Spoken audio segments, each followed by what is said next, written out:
जो सही और गलत के क्षेत्र में फंसा हुआ है, उचित अनुचित, पसंद और नापसंद, वो कभी प्रेम के स्वाद को नहीं जान पाएगा। रूमी एक प्रेमी है, तो वे ऐसी भाषा बोल रहे हैं जो सही और गलत से परे है। रूमी एक क्षेत्र या जगह के बारे में बता रहे हैं जो सही गलत से परे है। अगर वे अपने प्रेम को बढ़ाते हैं और जब प्रेम पर्याप्त तीव्र हो जाता है तो कभी कभी वो उस क्षेत्र तक पहुंचते हैं जिसके बारे में वे बात कर रहे हैं।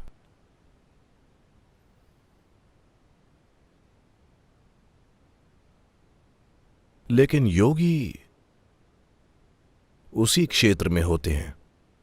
वे कभी कभी सही और गलत के क्षेत्र में उतरते हैं जब उन्हें दुनिया से लेन देन करना होता है, वरना वे वहीं होते हैं। और प्रेम वहां पहुंचाने का सिर्फ एक तरीका है, एक मधुर तरीका, एक सुखदायक तरीका। लेकिन मधुरता की समस्या यह है कि जब कोई चीज मधुर हो जाती है, बहुत से लोगों के लिए यात्रा मधुर हो जाए तो वे कभी मंजिल तक नहीं पहुंचेंगे। ये दुर्भाग्य है। अगर यात्रा मधुर हो तो बहुत अच्छा है। यह सबसे अच्छा तरीका है। मंजिल तक पहुंचने का सबसे बुद्धिमानी भरा तरीका है यात्रा को मधुर और सुंदर बनाना। लेकिन दुर्भाग्य से ज्यादातर लोग मंजिल तक नहीं पहुंच पाएंगे। अगर उनकी यात्रा बहुत मधुर हो जाए तो वो खुद को वहीं रोक देंगे, अपनी मधुरता में। एक बार जब आप मधुरता और कड़वाहट में फर्क करने लगते हैं तो आप सही और गलत से कैसे बच सकते हैं? जब आप मधुरता और कड़वाहट के आधार पर चुनने लगते हैं तो आप सही गलत से बच नहीं सकते। तो जब कोई एक क्षेत्र या जगह के बारे में बात करता है जो सही गलत से परे है, तो वे स्वीकार करने या विरोध करने से भी परे है। यह स्वीकार करने और अस्वीकार करने से परे है। आप स्वीकार या अस्वीकार तभी करते हैं जब आप किसी चीज को अच्छी या बुरी मानते हैं, सही या गलत। जब तक आप उस क्षेत्र में हैं,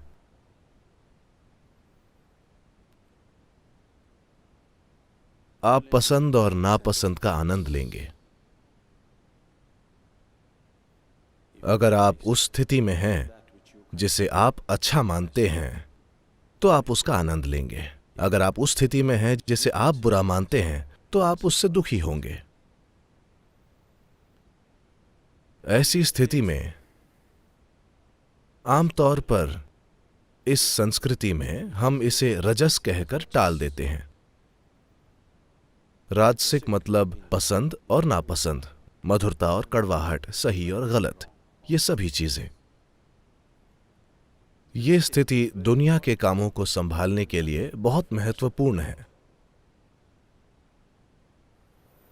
But if you want to rule the inner kingdom, this is no good.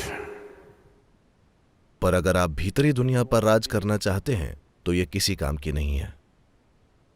अगर आप किसी तरह के मालिक बनना चाहते हैं, इस दुनिया में किसी तरह के राजा, तो आपको सही और गलत का पता होना चाहिए। आपको अच्छे और बुरे का पता होना चाहिए। अगर आप फर्क नहीं कर पाते तो आप इस दुनिया पर राज नहीं कर सकते।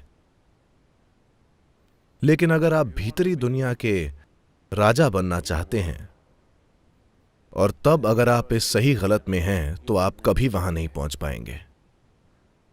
वो आपकी जगह नहीं होगी। आप सोच सकते हैं, आप महसूस कर सकते हैं, क्योंकि विचार और भावनाएं यहीं की हैं। जैसे ही आप सोचते हैं, आप सही और गलत से परे नहीं सोच सकते। आप अच्छे और बुरे से परे नहीं सोच सकते। तो आपके विचार और भावनाएं इस सही और गलत के क्षेत्र के हैं। जब आप उनसे परे हैं और आप एक क्षेत्र में हैं जहां कुछ सही या गलत नहीं होता, तो वहां कोई विचार नहीं होता, ना ही कोई भावना होती है। अरे क्या जीवन व्यर्थ है? न विचार है न भावना। क्या जीवन व्यर्थ है? नहीं।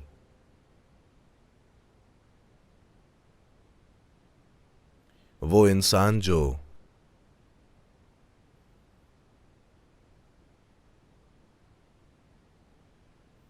शून्यता के असीम परमानंद को जानता है, उसके लिए विचार और भावना बहुत ही रसहीन है।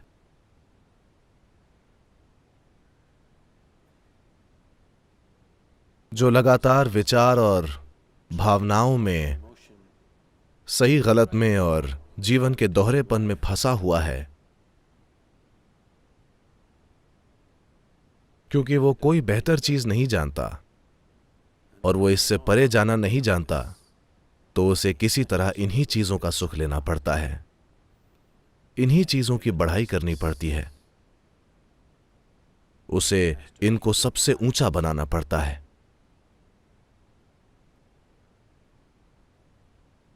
ज्यादातर लोग, ज्यादातर इंसान लगातार इस चीज की बड़ाई करते रहते हैं कि अच्छा क्या है और बुरा क्या है,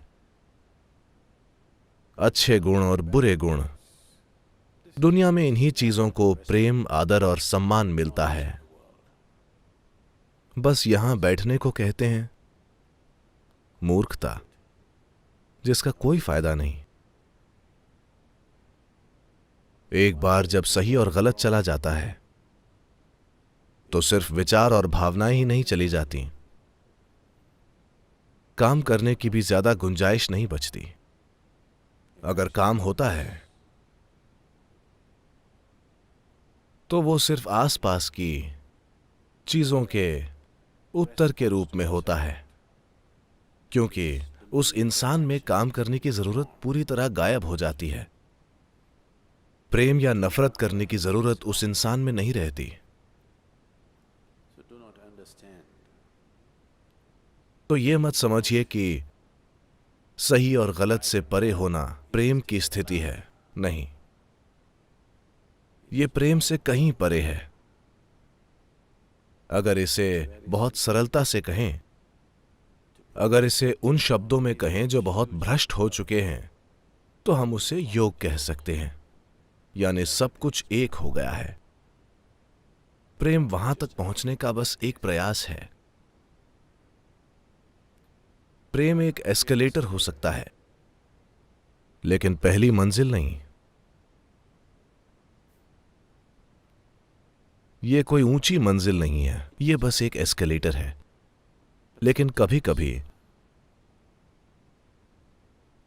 अगर आप उल्टी दिशा में चल रहे हों, तो आप हमेशा के लिए एस्केलेटर पर होकर भी कहीं नहीं पहुंचेंगे। हवाई अड्डों पर ऐसा होता है, खुद चलने वाली पटरियां होती हैं।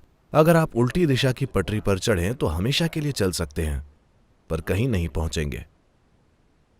आजकल लोग ऐसी हलचल से बहुत लगाव रखते हैं और इसीलिए ट्रेडमिल इतनी लोकप्रिय हो गई हैं।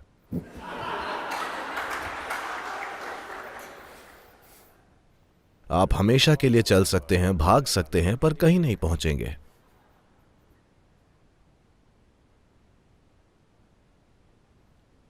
उसमें संगीत होता है, उसमें रेडियो होता है, वो आपको यह भी बताती है कि आप हर पल ज्यादा स्वस्थ हो रहे हैं। लेकिन आप कहीं नहीं पहुंचते। मैंने इसे प्रेम नहीं कहा, मैंने इसे स्पर्श से परे कहा।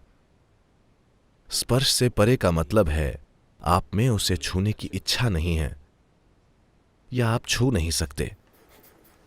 आप में छूने की क्षमता नहीं है एक भूमि जो है परे सही और गलत से।